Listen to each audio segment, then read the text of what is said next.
अखिलेश यादव का सीएम योगी पर बड़ा आरोप, कहा मेरा और हमारे नेताओं के फोन टैप करवाए जा रहे हैं। सीएम खुद शाम को कुछ फोन रिकॉर्डिंग्स सुनते हैं। ये चाहे जो भी संस्था कर रही हो, लेकिन फोन सुने जा रहे हैं विपक्ष के नेताओं के, और ये पहली बार आरोप नहीं लग रहा है। जहां जहां चुनाव होता है, भारतीय जनता पार्टी वहां पर नेताओं के फोन सुनती है। एसपी नेताओं पर आयकर विभाग की कार्रवाई पर सीएम योगी ने कहा, चोर की दाढ़ी नितिन का, समाजवादी पार्टी को आयकर विभाग की कार्रवाई से हुई दिक्कत।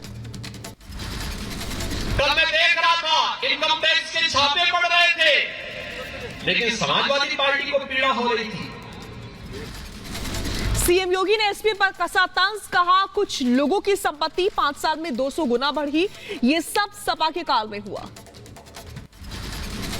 कहा कि 5 साल में किसी व्यक्ति की संपत्ति 200 गुना बढ़ जाएगी, क्या कोई इसके बारे में सोचता था क्या?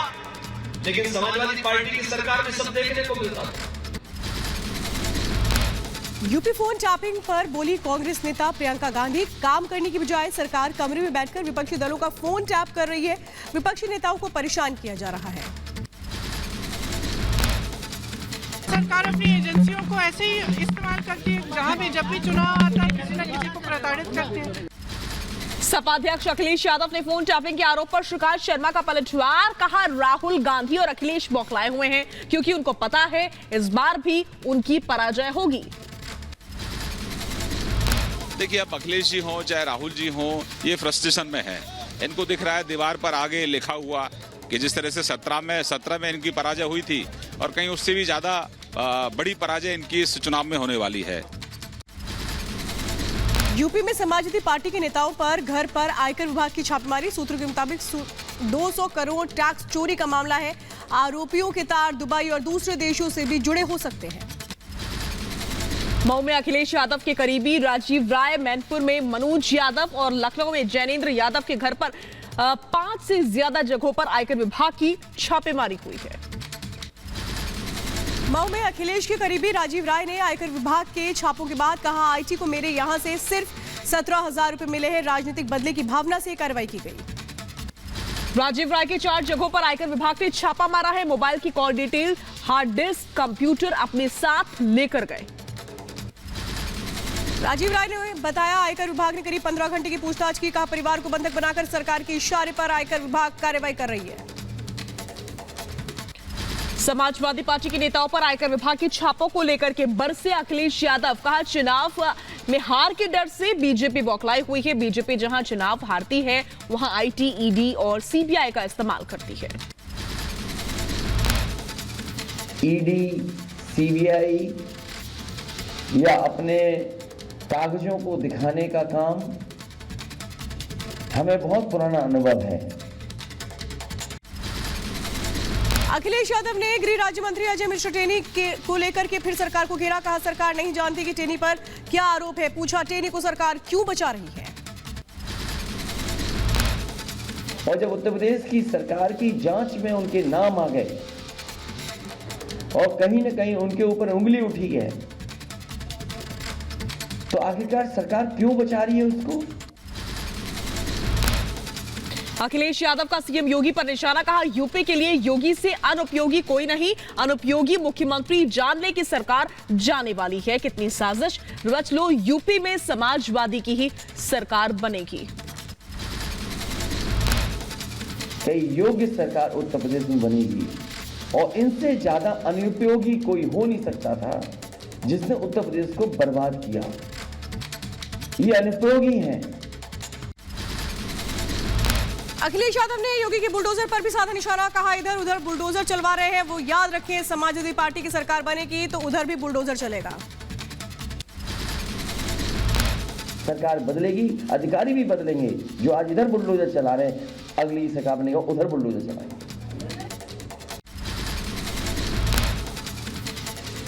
वहीं जेपी नड्डा ने अखिलेश पर साधा निशाना। कहा, अखिलेश ने 15 आतंकियों के केस वापस लिए। सपा जनता के विश्वास की भक्षक है। अखिलेश जी, इन्होंने 15 टेररिस्टों के खिलाफ, आतंकवादियों के खिलाफ 15 के खिलाफ केस वापस लिए थे। मध्य प्रदेश के मुख्यमंत्री शिवराज सिंह चौहान ने कहा, अखिलेश बबुआ ने तो अपने पिता को ही धोखा दे दिया, चाचा को ठगा, अब जनता को ठगने निकले हैं।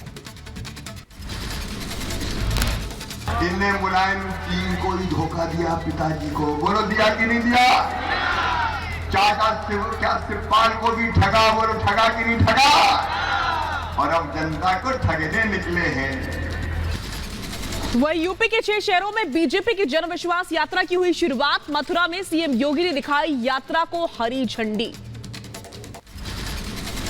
अम्बेडकर नगर में बीजेपी अध्यक्ष जेपी नड्डा, झांसी में राजनाथ सिंह, बलिया में शिवराज सिंह चौहान, गाजीपुर में स्मृति ईरानी ने जन विश्वास यात्रा को रवाना किया। उत्तर प्रदेश के झांसी में राजनाथ सिंह ने बीजेपी की जन विश्वास यात्रा को दिखाई हरी झंडी। डिप्टी सीएम दिनेश शर्मा भी इस दरमियान मौजूद रहे। झांसी में जन विश्वास यात्रा के दौरान राजनाथ सिंह ने विपक्षियों पर जमकर हमला बोला। कहा, बीजेपी जनता से झूठ बोलकर जनता का समर्थन हासिल नहीं करना चाहती, बीजेपी जो कहती है वो करके दिखाती है। चाहे कांग्रेस हो, चाहे सपा हो, चाहे बसपा हो, चाहे कम्युनिस्ट पार्टी, सभी राजनीतिक पार्टियों ने पैदा किया है बहनों भाइयों, जो हम कहेंगे वो हम करके दिखाएंगे, यही हमारी भारतीय जनता पार्टी का चरित्र है। राजनाथ सिंह ने कहा, आजादी के बाद से नेताओं ने जनता से किए वायदे पूरे होते तो आज भारत दुनिया का ताकतवर देश होता। आंशिक रूप से भी अपने वादों को पूरा कर दिया होता उन नेताओं ने, तो शायद आज भारत दुनिया का सबसे ताकतवर देश बन गया होता। उत्तर प्रदेश में बीजेपी की जीत का बीजेपी राष्ट्रीय अध्यक्ष जेपी नड्डा ने दावा किया। कहा, यूपी चुनाव में बीजेपी 300 से ज्यादा सीटें जीतेगी। कितनी सीटों का टारगेट सर आप लोग लेकर चलते हैं? 300 पार। वहीं जेपी नड्डा ने कहा कि उत्तर प्रदेश में बीजेपी के पक्ष में माहौल है। हम जब भी चुनाव लड़ते हैं पूरी ताकत से लड़ते हैं। अखिलेश यादव को बीजेपी की कार्यशैली की जानकारी नहीं है। अखिलेश जी को भारतीय जनता पार्टी की कार्यशैली की जानकारी नहीं है। हम जब भी चुनाव लड़ते हैं पूरी ताकत से लड़ते हैं। उत्तर प्रदेश मथुरा में कृष्ण जन्मभूमि मंदिर पहुंचे मुख्यमंत्री योगी आदित्यनाथ। मंदिर में सीएम योगी ने की विशेष पूजा अर्चना। वहीं सीएम योगी ने ब्रज की जनता का जताया आभार। कहा, आज 19 दिसंबर है और आज मैं इस पावन धरती पर 19वीं बार आया हूं। मथुरा में सीएम योगी आदित्यनाथ ने कहा, पिछले 4.25 साल में यूपी में नहीं हुआ कोई भी दंगा, किसी ने नहीं किया पलायन। 4.25 वर्ष के अंदर आज हमारी सरकार को 4.25 वर्ष भी पूरे हो रहे हैं और 4.25 वर्ष के दौरान प्रदेश के अंदर कोई दंगा भी नहीं हुआ। सीएम योगी ने कहा कि ऐसा नहीं है कि उत्तर प्रदेश में पलायन नहीं होता, पलायन होता है, पेशेवर अपराधी और माफियाओं का होता है, ये कहा। आज कोई व्यापारी और कोई हिंदू प्रदेश से पलायन नहीं करता है। आज पलायन होता है प्रदेश से पेशेवर अपराधी और माफियाओं का। सीएम योगी ने विपक्ष पर हमला करते हुए कहा कि पहले अयोध्या, मथुरा और काशी का नाम लेने पर विपक्ष के लोग डरते थे, अब लाइन लगी है। पहले टोपी पहनने की होड़ लगी रहती थी। वहीं मुख्यमंत्री योगी आदित्यनाथ ने पीएम मोदी के कार्यकाल की तारीफ करते हुए कहा कि विकास कांग्रेस को रास नहीं आता है। जिन लोगों को विकास अच्छा नहीं लगता उन लोगों ने प्रधानमंत्री जी के ट्वीट पर गलत, प्रधानमंत्री जी के वक्तव्य पर गलत ट्वीट की। जिन लोगों को प्रदेश का विकास अच्छा नहीं लगता था वे लोग अनर्गल प्रलाप करते हैं। सीएम योगी ने कहा, यूपी अपने धाम का निर्माण भी करेगा और लोगों की संपत्ति लूटने वाले माफिया पर बुलडोजर भी चलाएगा। जनसभा को संबोधित करते हुए योगी आदित्यनाथ ने कहा कि पीएम मोदी के लिए पूरा देश एक परिवार की तरह है, लेकिन कांग्रेस 5 या 50 लोगों को ही परिवार समझती है। प्रधानमंत्री मोदी जी के लिए भारत की 135 करोड़ जनता ही परिवार है, लेकिन कांग्रेस, सपा, बसपा के लिए उनका अपना व्यक्तिगत परिवार ही प्रदेश या देश है। उस व्यक्तिगत परिवार से ऊपर सोच भी नहीं सकते। उत्तर प्रदेश के बलिया में श्यामा प्रसाद मुखर्जी को एसपी मुख्यमंत्री मध्य प्रदेश के मुख्यमंत्री शिवराज सिंह चौहान ने किया नमन, श्यामा प्रसाद मुखर्जी की तस्वीर पर अर्पित किए पुष्प। शिवराज सिंह चौहान ने उत्तर प्रदेश सीएम योगी आदित्यनाथ की तारीफ की, कहा पहले यूपी में गुंडा राज था लेकिन अब गुंडे जान की भीख मांगते हैं। चारों तरफ गुंडों का राज्य था, सपा के राज्य में हमने गोलियों से घूमते हुए इन गुंडों और बदमाशों को देखा है। शिवराज सिंह चौहान ने उत्तर प्रदेश में डबल इंजन की सरकार जमकर तारीफ की, कहा डबल इंजन की सरकार में गरीबों की जरूरतों का ख्याल रखा गया, युवाओं को रोजगार मिला। मोदी प्लस योगी मतलब 4.5 लाख युवाओं को नौकरी, जिसमें 1 पैसे का भ्रष्टाचार नहीं हुआ। बीजेपी की जन विश्वास यात्रा के लिए केंद्रीय मंत्री स्मृति ईरानी पहुंची गाजीपुर, जन विश्वास यात्रा को दिखाएंगी हरी झंडी। यूपी सरकार मंत्री श्रीकांत शर्मा का उत्तर प्रदेश में बीजेपी की प्रचंड जीत का दावा, कहा हमने विकास किया है, जनता हमारे साथ है। प्रचंड बहुमत से पूरे प्रदेश में हमारी सरकार बन रही है, क्योंकि हमने विकास किया है, हम विकास कर रहे हैं और आगे विकास करेंगे। तो जनता हमको हमारे काम के दम पर आशीर्वाद दे रही है। उत्तर प्रदेश के लखनऊ में काकोरी शहीद स्मारक स्थल पर शहीदों के परिजनों को सीएम योगी ने सम्मानित किया। शहीद स्मारक पर अमृत महोत्सव के तहत सीएम योगी ने पुष्प अर्पित करके नमन किया। पंजाब के मुख्यमंत्री चन्नी ने बेअदबी मामले पर गठित की एसआईटी, 48 घंटे में जांच रिपोर्ट सौंपने के आदेश। वहीं स्वर्ण मंदिर की घटना पर पुलिस ने दर्ज की एफआईआर, सेवादार की शिकायत पर अज्ञात के खिलाफ दर्ज की गई है एफआईआर। आईपीसी की धारा 295A और 307 के तहत केस दर्ज किया गया है। कल स्वर्ण मंदिर में बेअदबी की कोशिश में एक युवक की पिटाई के बाद मौत हो गई थी। स्वर्ण मंदिर में बेअदबी की घटना के बाद से अमृतसर पहुंचे सीएम चन्नी। स्वर्ण मंदिर में मुख्यमंत्री चन्नी ने किए दर्शन, लोगों से शांति बनाए रखने की अपील की है। कपूरथला अमृतसर बेअदबी मामले की सीएम चन्नी ने कड़ी निंदा की है। चन्नी ने लोगों से अपील की है कि चुनाव की वजह गलत ताकतें साजिश कर सकती हैं, ऐसे लोगों को बेनकाब किया जाएगा। है कि चुनाव करके कोई गलत एजेंसियां, गलत ताकतां, गलत रोल खेलन की कोशिश कर रही होण, उन्होंने बेनकाब भी किया जाएगा। पंजाब में हुए बेअदबी मामले पर पंजाब के डीजीपी सिद्धार्थ चट्टोपाध्याय का बयान, राज्य में सांप्रदायिक सौहार्द भंग करने की किसी भी कोशिश से सख्ती से निपटेंगे, कानून व्यवस्था बिगाड़ने वालों के खिलाफ होगी सख्त कार्रवाई। एसजीपीसी अध्यक्ष हरजिंदर सिंह धामी ने स्वर्ण मंदिर में बेअदबी की कोशिश को बताया साजिश। हरजिंदर सिंह ने सरकार से मामले पर कार्रवाई करने की अपील की। अमृतसर के स्वर्ण मंदिर में बेअदबी की कोशिश मामले को लेकर के सीएम चन्नी ने जांच के आदेश दिए। राज्य पुलिस को बेअदबी के पीछे का असली मकसद का पता लगाने को कहा गया है।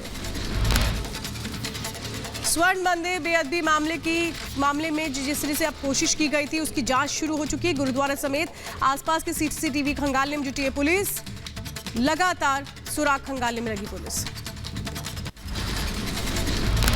अच्छा, इस पे हमारे पास सीसीटीवी फुटेज आ गई है, चेहरा जो है वो क्लियर है, हमने सर्कुलेट किया है, अभी आइडेंटिफिकेशन नहीं हुई है। फर्दर हमारी इन्वेस्टिगेशन इसमें चल रही है, जैसे ही आइडेंटिफिकेशन होगी तो उसकी फर्दर डिटेल्स आपको तुरंत बताई जाएंगी। बेअदबी मामले पर अमृतसर की पुलिस कमिश्नर सुखचैन सिंह गिल का बयान, पोस्टमार्टम के साथ कराई जाएगी विसरा जांच, आरोपी की शिनाख्त हमारी प्राथमिकता है। पंजाब के कपूरथला के निजामपुर में भी गुरुद्वारे में बेअदबी की कोशिश का मामला आया सामने, लोगों की पिटाई से आरोपी की मौत। कपूरथला के एसएसपी का दरबार साहिब में बेअदबी से इंकार, रिपब्लिक भारत से बातचीत में एसएसपी हर कमाल प्रीत से ने बताया है कि निशान के कपड़े के साथ बेअदबी की कोशिश हुई। की डेड बॉडी जो है वो मॉर्चरी में पड़ी हुई है, हम कल उसका पोस्टमार्टम करवाएंगे। हम we are registering a case, हमने केस रजिस्टर कर लिया है, उसके ऊपर इन्वेस्टिगेशन होगी, जो भी इन्वेस्टिगेशन में निकलेगा उसके मुताबिक कार्रवाई। कपूरथला में बेअदबी के आरोपी का कल होगा पोस्टमार्टम, अभी तक युवक की नहीं हो सकी है पहचान। कपूरथला एसएसपी ने कहा मामले की जांच जारी। कपूरथला में बेअदबी मामले की सूचना मिलते ही मौके पर पहुंची पुलिस, गुरुद्वारा अधिकारियों ने आरोपी को पुलिस को सौंपने से इनकार कर दिया। पंजाब के गृह मंत्री सुखजिंदर सिंह रंधावा ने बताया, पंजाब के लिए ये बहुत ही संवेदनशील मुद्दा है। राज्य सरकार शांति के लिए हर मुमकिन कोशिश में लगी। पंजाब के गृह मंत्री सुखजिंदर सिंह रंधावा ने बेअदबी मामले में अमृतसर में अधिकारियों के साथ बैठक की। बैठक में CP Amritsar, IG border range और कई आला अधिकारी शामिल रहे।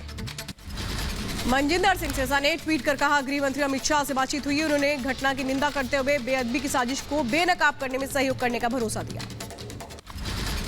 पंजाब में गुरु ग्रंथ साहिब की बेअदबी मामले पर दिल्ली के सीएम केजरीवाल ने जताई साजिश की आशंका। कहा, चुनाव के वक्त कहीं पंजाब का अमन चैन बिगाड़ने की साजिश तो नहीं। हर बार चुनाव के पहले इस किस्म के इंसिडेंट्स होते हैं और जाहिर तौर पे एक शक मन में पैदा होता है कि कहीं किसी तरह की कोई साजिश तो नहीं हो रही है पंजाब का अमन चैन खराब करने के लिए।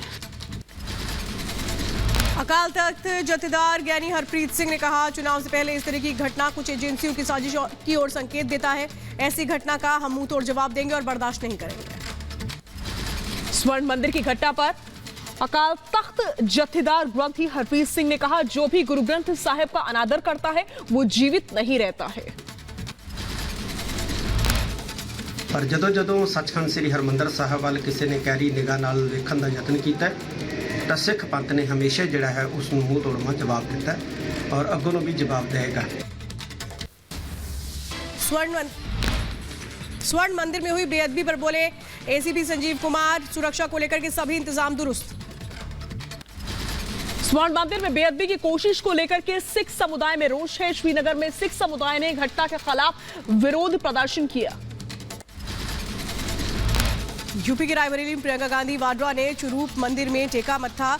रिफॉर्म क्लब में आयोजित शक्ति संवाद कार्यक्रम में महिलाओं और छात्राओं से की मुलाकात। रायबरेली में महिला शक्ति संवाद रैली में प्रियंका गांधी ने योगी सरकार पर साधा निशाना। कहा, बीजेपी सरकार में महिलाओं के खिलाफ अपराध बढ़े, उल्टा महिलाओं पर ही आरोप लगा दिए जाते हैं। राहुल गांधी के हिंदू और हिंदुत्व के बयान का बहन प्रियंका गांधी ने किया समर्थन। कहा, हिंदू धर्म सच्चाई का रास्ता दिखाता है और बीजेपी का हिंदुत्व सांप्रदायिक है। सबको समझ आ रही है सच्चाई। राहुल जी कह रहे हैं कि जो आरएसएस के लोग हैं और जो भाजपा के जो नेता हैं वो धर्म का इस्तेमाल कर रहे हैं राजनीति में। वो इस पथ पर चल नहीं रहे। वो धार्मिकता और सच्चाई के पथ पर, सत्य के पथ पर तो चल नहीं रहे। वहीं ओवैसी ने हिंदुत्व को लेकर के राहुल गांधी पर साधा निशाना। पूछा, बताओ अच्छा हिंदू कौन है, राहुल या राहुल के पिता जिन्होंने बाबरी मस्जिद के ताले तोड़वा दिए। अच्छा हिंदू कौन है? आपके वालिद राजीव गांधी वजीर आजम थे, बाबरी मस्जिद के ताले खोले के वो अच्छे हिंदू थे नहीं थे? बताओ।